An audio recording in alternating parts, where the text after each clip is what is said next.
I want it to be synonymous. When you think of Philly, you should, you know what I mean, think of chill. And chill, that's definitely the right name for this artist. Yeah, Is it cool if I crack a beer? With his own beer, wine, and kombucha, The passion is still music. Like I was writing a song on the way here. Philly's hip-hop ambassador, Chill Moody, on the pulse. I seen it all, no mirage. Won't get the credit till your show going off. Mic drop a beer lift, it's the same thing.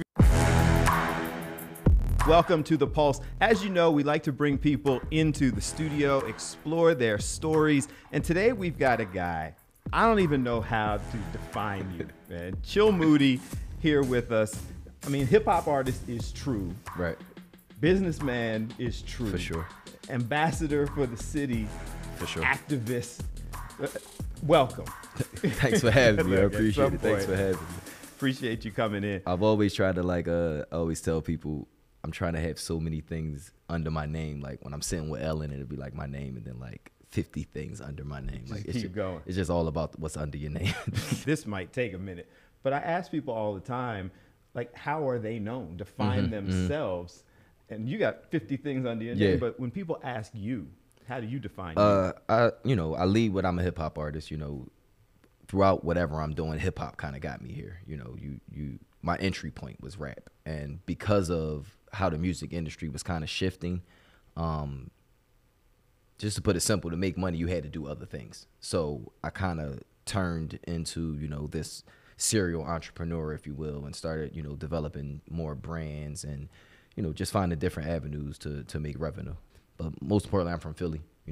Philly pride is just through and through. So I want it to be synonymous. When you think of Philly, you should, think of chill somewhere down the line. It's interesting because a lot of people, especially nowadays, the goal is to not be Philly. I mean, Philly tends to hold on. Yeah. But the goal's to be, I'm worldwide. so much more. Right. Why? That was always weird to me. You know what I mean? I would hear those people say that, and I would see how, the people around me who were still in Philly,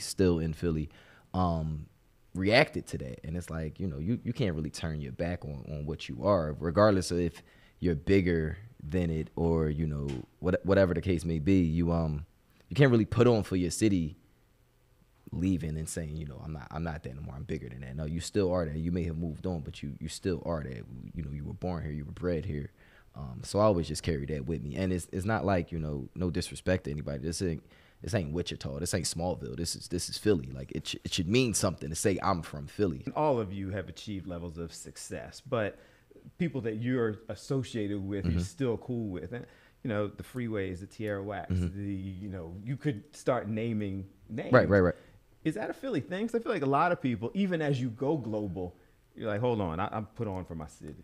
Yeah, I think so. And it's definitely generational. So I can say, starting with a state prop and a freeway, those guys kind of shifted that focus of, I'm bigger than Philly. It was like, no, we're big and we're taking Philly with us. And it kind of, I think, started from there in a sense. Because some guys prior to that, may have, Philly turned their back on us. So we're turning our back on Philly, kind of, sort of. As you know, we're on in Philly, but we're also on national. Right. So what do you say to the national audience about why that should mean something? Like, I mean, they love us. They love Philly flavor. Whenever I travel, they love what we bring to the table. We take this, we have this initiative called Homesick Philly. And we travel around. We've activated at the Grammys. We've activated at South by Southwest down in Austin, Texas. And we basically just convert that venue, wherever that venue is, into Philadelphia. So the last one we had the Super Bowl playing on the TV the whole time we were there, the Super Bowl that the Eagles won. There was water ice, there was cheesesteaks, there was pretzels, but there was also like a panel with, I interviewed Ty Carmichael from La Cologne. We had Najee Good, who was playing for the Eagles at the time, being interviewed, and it just felt like Philly music playing the whole time. DJ Jazzy Jeff, DJ'd at the end of the night, and you just see how people react to what we know to be regular, to be normal, but they're like, oh, this is cool, and I'm like, yeah, we try to tell y'all. Like, you got the city ambassador title. What was? I mean, I could see why, but what was that all about? So it was an initiative with Councilman David O. This might have been like 7-8 years ago at this point. An initiative called PHL Live Center Stage, and it was just a quick synopsis of it was like a battle of the bands meets like an award ceremony. So it was every genre from jazz to hip hop to R&B to country, whatever, competing against each other in different venues around the city for like a week to then perform at an award show at the end of the whole John. And each winner of each genre would win $1,000 and a bunch of other stuff. I was chose to like kind of help spearhead that as the Philadelphia music ambassador. Through that, you know, we developed the Philadelphia Music Industry Task Force, and I was like a founding member in that. But it's just really just kind of like a tireless effort to put the city on, but also put artists on in the city, you know, develop platforms for independent artists in the city to make sure that, you know what I mean, they get a chance to shine. Coming up next on The Pulse, listen, even when you have global success, Philly is still Philly. Just The happens. worst is in like business emails when like you can't help but write John in there, and it's like, what do y'all want me to do?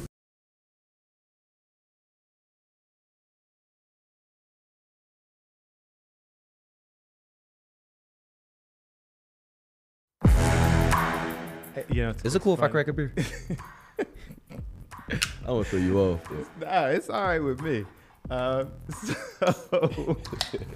right, so perfect segue. Generally, I would join you with one of those, but that's a perfect segue to your many businesses. Word. So what is this? This is Nice Things Hazy IPA. It's the first offering from Nice Things Beer, my like official brewery. My, you know what I mean, we're officially licensed and doing what we got to do out here independently as you know, moving these beverages. So we got kombucha, we got some other products on the way, but right now we're moving this Nice Things Hazy IPA, and these are actually the first cans off of the So it's off just of the out. line. Hopefully you'll be seeing these Jones everywhere. It's a great summer, you know what I mean, orange situation, so it's gonna look good throughout the, yeah, man. All things good- Philly. it's a I good feel like we vibe. should put the thing up Yeah. on the screen because we're gonna do a John count also. 'Cause I was trying to see how long. I really can't help it, yo. But I know, but that's Philly. I You know, can't you help had it. to work on it. Like I got to the point where in casual conversation, it just happens. Just The happens. worst is in like business emails when like you can't help but write John in there, and it's like, what do y'all want me to do? Like, So we got the beer. yeah, We got the kombucha that you do also. yeah. Nowhere near finished yet, been in position and been a threat since thought let it burn. Nice Things kombucha, blue pineapple. It's gonna be a nice summer. You had sneakers. Yeah. Wait, what else? Moody's Clubhouse. Moody's Clubhouse. Yeah. Another brand, another extension of the Nice Things brand, of the Chill Moody brand. But Moody's Clubhouse, we shot a TV show. We shot a pilot season for this TV show, Moody's Clubhouse. So artists come, they perform 3 songs with our live house band, who happen to be led by Eugene Man Roberts. It's John Legend's entire band. They signed on to be our house band for Moody's Clubhouse. Artists come, they perform 3 songs with our house band, and then they sit with me at the bar and drink either my beer, my wine, or my kombucha. So there's wine too. Yeah, yeah. I'm a little jealous. I got, you know, the Pulse water. Pulse. What? So when you got started, Mm-hmm. right, and you said hip hop got you started. So what was the goal after you did that? Because now what's Jay-Z line? I'm not a businessman. I'm a business man. man. Yeah.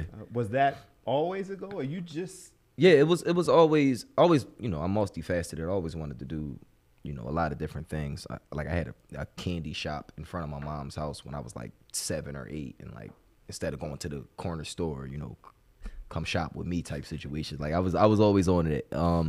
But I think the natural, I guess, trajectory of it was, you know, we start throwing concerts, and you know, you'd sell your CDs. This is back in the day, CDs. Right. And you know, the next time a person comes to the show, they're not buying the CD again. They already have the CD. So now I have to increase the opportunities for you to support me. So all right, now we got T-shirts, now we got hoodies, now we got these things. But then as it, you know, continued, I noticed people were drinking whatever we were drinking. Back then we were drinking Jameson. So the bar would come to us after the show. It's like, yo, we sold 17 bottles of Jameson tonight. We've never done that, especially for a hip hop concert. So I'm like, damn, maybe we should holler at Jameson and see what's up with them. And we did some work with them for a couple years and a bunch of events. They sponsored some dope events and some dope initiatives we put together.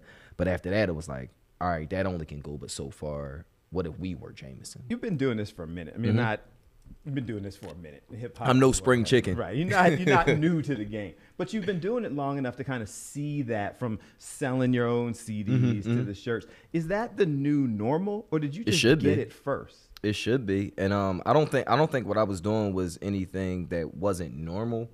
Cause I studied 50 Cent. I watched how Queen Latifah and Ice Cube and these people found multiple ways to make bread, but hip hop was what got them in the position in the first place.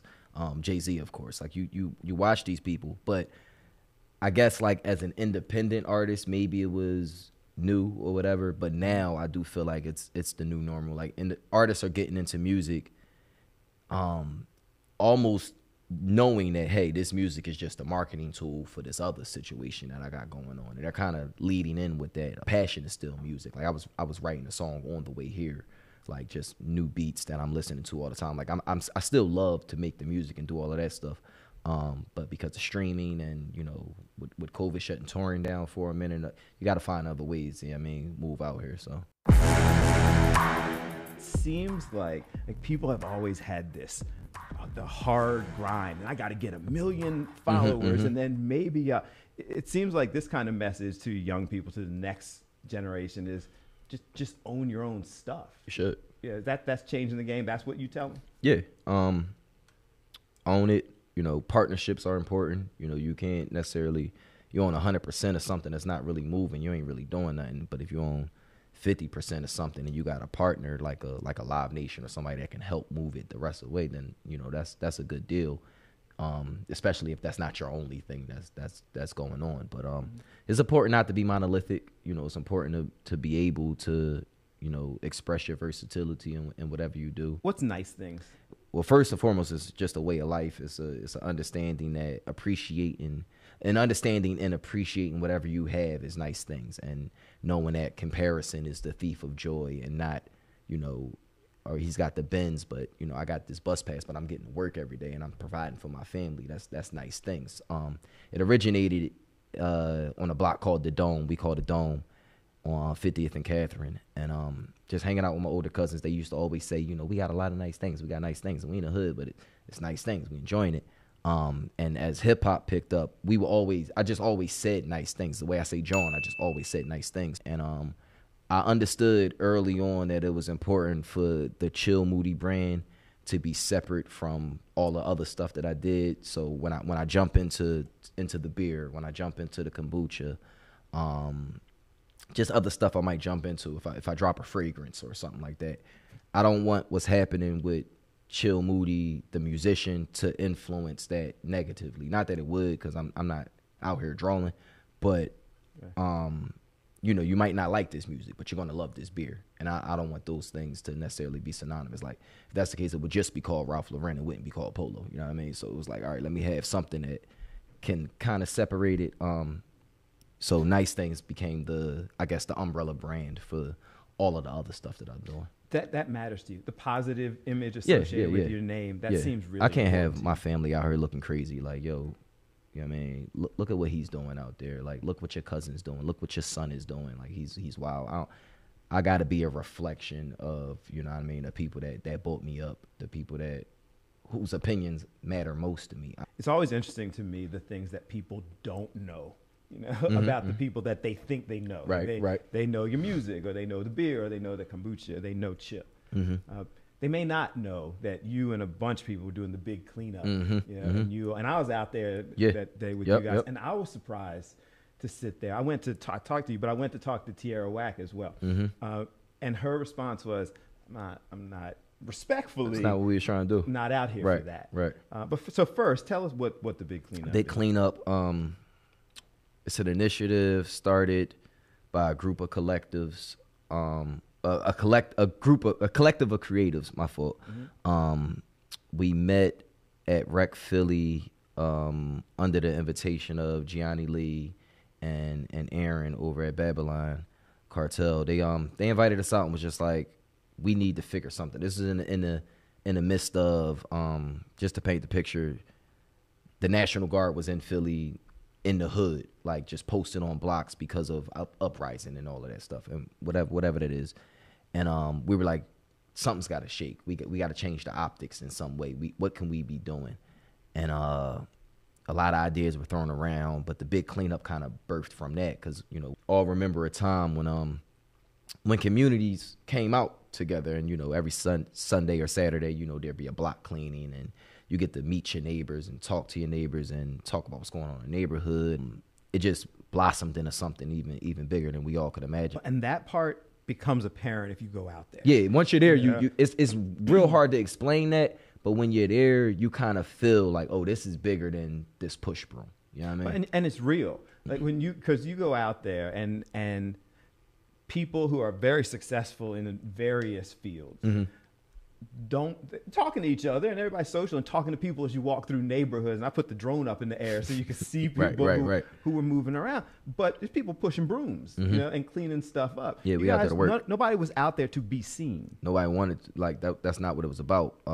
You know, see the shirts, see the uniformity in it or whatever, see what the message is. But I think Wack actually was the one that kind of coined it when we were walking around. People was like, yo, what are y'all doing out here? She was just like, just cuz. And that's made the most sense out of anything. It was like, why not? A couple more questions. When you're done with all this, you know, I know, right? When you're done with all this, what do you hope is the highlight of your career? What do you hope people know you for? Entry to Chill Moody could have been beer, and you came to a beer release, and I just happened to pick up a microphone here, like, oh wow, this guy raps, and raps at a high level. Like I'm pretty good. I feel like I'm really good at this. But yeah, I don't want it to be one thing. I don't put people on the spot. I told you this. But I will. I mean, we're sitting here, we're cracking open beers, we're talking about, I don't have a beat for you, which probably makes it that much easier. You just What's the so I don't curse in my music, so I ain't really got to worry about that. But like you say, we're national no TV. Rules, man. You do your rules. thing. They call him a poet. Got me feeling like they just taking notice. It's all Gucci. Look at my opponent. I've been roaming since enrollment. Floating off the potent, mixing potions. Time flies. That's consequence of living in the moment. We was taught to have no worries. And through it all, every day it be its own journey. We do it all with intention. Move with a purpose, an understanding that anything imagined can be manifested. Started with a dream, then a plan. Explained the schemes to my man. Stayed close to the fan, put our teams on the grams. Motivated from them days, we split fees for them cabs. Stayed 10 toes down, now got our feet in the sand. I swear we grinded so long, they thought our timing was off. Started doubting me, I'm kinda appalled. This the album where that problem resolves. I seen it all, no mirage. Won't get the credit till your show going off. But we still got time. That's all I got. Hey, look. That's just fresh on my mind right now. You're not supposed to. You finished that. I'm supposed to have a mic that you could have dropped. You don't finish that and then say that's mic drop or beer. Mic drop or beer lift. It's the same thing. We were sitting here having beers and freestyling and doing our thing. All right. So we talked about all of that, the what's next. I think your whole existence is about using your voice for good in some capacity. But we end all of our shows, excuse me, talking to people about how they use their voice for good. What I want people to do is find their space in whatever's going on in the world and take some action. That if marching's your thing, by all means, go do that. If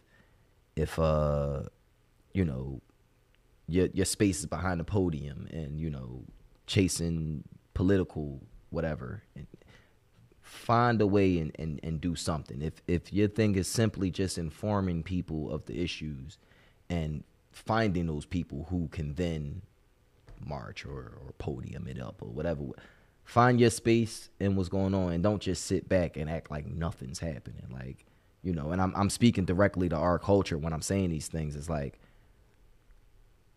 strength in the numbers, unity over all type situations. Like, find a way to connect with what's going on. Find your space in it. Don't force nothing. You know what I mean? Everybody ain't meant to be a frontline boy, and that's cool. But find your space in it and do something, because we need you. We need everybody. I appreciate you, man. No. The Nice No Things problem. beer is now out. Yeah. The kombucha is Nice always Things kombucha. out. Yep. And you involved in picking the flavors and all that kind of stuff. I'm in there. I'm picking the hops. I'm doing a lot of things, man. The wine's out. The wine's coming. The sneakers were a collector's item. No, the sneakers are out. We've done 2 pairs so far. We got another pair coming in fall. We had LaVar Ball on, man. You should get with Big Baller. I like what he was doing. I like what he was doing with the $300 Big Baller brand Jones. Yeah, So that's out. And most importantly, the what album people- is the coming. album is coming out. Maybe August. In August. But the plan is August. All right. The album Appreciate drops when the world needs saving, man.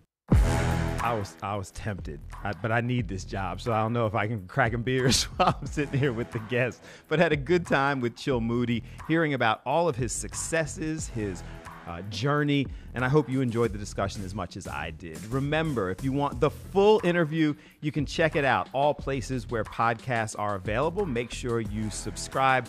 We'll be back to do it all again next week. And until then, whenever you can, use your voice for good and have a good one.